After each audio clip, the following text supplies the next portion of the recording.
রাজ্য কংগ্রেসের সভাপতি হিসেবে নয়, বাংলার একজন নাগরিক এবং দেশের একজন নাগরিক হিসেবে আমি দেশবাসীর কাছে, বিশেষ করে পশ্চিম বাংলার মানুষের কাছে আবেদন করতে চাই। পশ্চিম বাংলার বিভিন্ন প্রান্ত থেকে খবর আসছে, আমরা জানতে পাচ্ছি মানুষ আবার করোনায় আক্রান্ত হচ্ছে। কোভিড আবার তার রূপ বদলে আমাদের এই সমাজে ফিরে এসছে। আগের দুর্বিষহ সেই অভিজ্ঞতা কলকাতাবাসী, সারা পশ্চিমবাংলার গ্রামগঞ্জের সমস্ত মানুষের জানা আছে। আমি এটুকুই রাজ্যবাসীর কাছে আবেদন করতে চাই, অহেতুক ভয় পাওয়ার বিষয় নয়, কিন্তু সতর্ক থাকা খুব জরুরি। কে কি বলছে তার দিকে নজর না দিয়ে সেফটি মেজার্স যেগুলো নেওয়া প্রয়োজন, অতি ভিড় জায়গায় গেলে,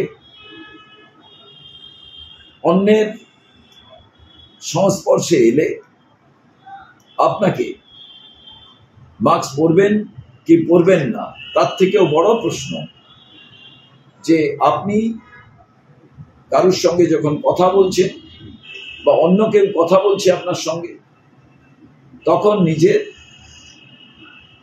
যে মুখমণ্ডল, ফেস, এইটিকে আপনি সুরক্ষিত রাখার চেষ্টা করবেন, যাতে বিভিন্নভাবে কথা বলার সময় যে থুতু নির্গত হয় সেটা যাতে আপনি গ্রহণ না করেন। এক কথায় আগেই বলেছি, সেফটি মেজার্স। যারা বিভিন্ন রোগে আক্রান্ত আছেন তারা আরো বেশি সতর্কতা অবলম্বন করবেন। আমাদের কংগ্রেসের যারা কর্মী আছেন, যারা নেতৃত্ব আছেন, আমাদের সমর্থক যারা আছেন, তারা এলাকা জুড়ে সচেতনতার কথা মানুষকে জানান। তার কারণ আমরা চাই না কোনো প্রাণহানি ঘটুক, কোথাও কোনো অঘটন ঘটুক। এবং রাজ্য সরকারের কাছে আমার আবেদন, ইনফ্রাস্ট্রাকচার তৈরি করে রাখুন, যাতে প্রয়োজন হলে যুদ্ধকালীন তৎপরতায় তা সমস্যার সমাধানে কাজে লাগে। এবং প্রত্যেকটি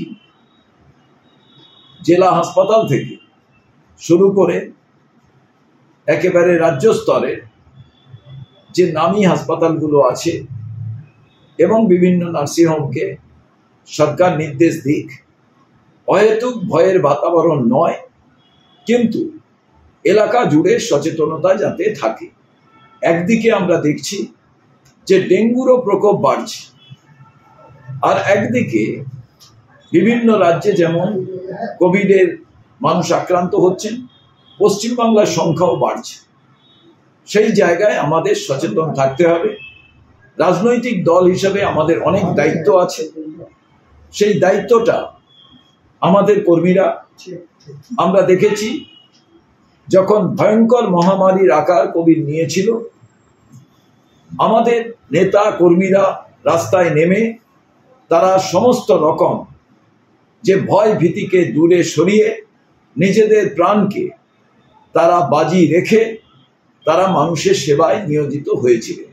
এখন থেকেও আমি অগ্রিম মনে করি মানুষের পাশে থাকতে হবে, যেটা কংগ্রেসে একেবারে তার প্রথম দিন থেকে একজন কংগ্রেস কর্মীর অন্তর আত্মা এই সেবার মনোভাবের মধ্যে দিয়ে মানুষের পাশে থাকে। সেই কাজটি যাতে সুষ্ঠুভাবে আমরা করতে পারি, সবাই মিলে আসুন, আমরা সচেতনতা বাড়াই, পাড়ায় পাড়ায় সচেতনতা শিবির করি। এবং কেউ যদি এই রোগের দ্বারা আক্রান্ত হন কিংবা আমরা কোথাও খোঁজ পাই তার পাশে গিয়ে যাতে দাঁড়াই। তার কারণ আমরা মনে করি যে আমাদের অনেক অভিজ্ঞতা হয়েছে, তার থেকে আমরা যে আমাদের চলার পথে যে অভিজ্ঞতা সঞ্চয় করেছি তাই মানুষের সেবায় যাতে কাজে লাগাতে পারি, এটাই আগামী দিনে কংগ্রেস কর্মীদের শপথ হোক এবং প্রতিজ্ঞা হোক। আমি তো দেখছি যে ভারতবর্ষ জুড়ে এটা হচ্ছে, এবং সত্য কথা হচ্ছে আমরা কেউ পরোয়া করছি না। এই পরোয়া না করতে গিয়ে আগে ঠকেছি একবার আমরা। সেখান থেকে শিক্ষা নিয়ে আমার মনে হয় আবার বাজার থেকে মাস্ক খরিদ করার সময় এসে গেছে। যার যার পুরনো মাস্ক আছে সেগুলোকে বার করা হোক, যদি না থাকে তাহলে আবার খরিদ করা হোক, কিন্তু আমার মনে হয় দূরত্ব তৈরি করা জরুরি। ছোটোখাটো জিনিসকে অবজ্ঞা করলে বড় বিপদ হতে পারে, এটার মধ্যে তো আশ্চর্য কিছু নেই।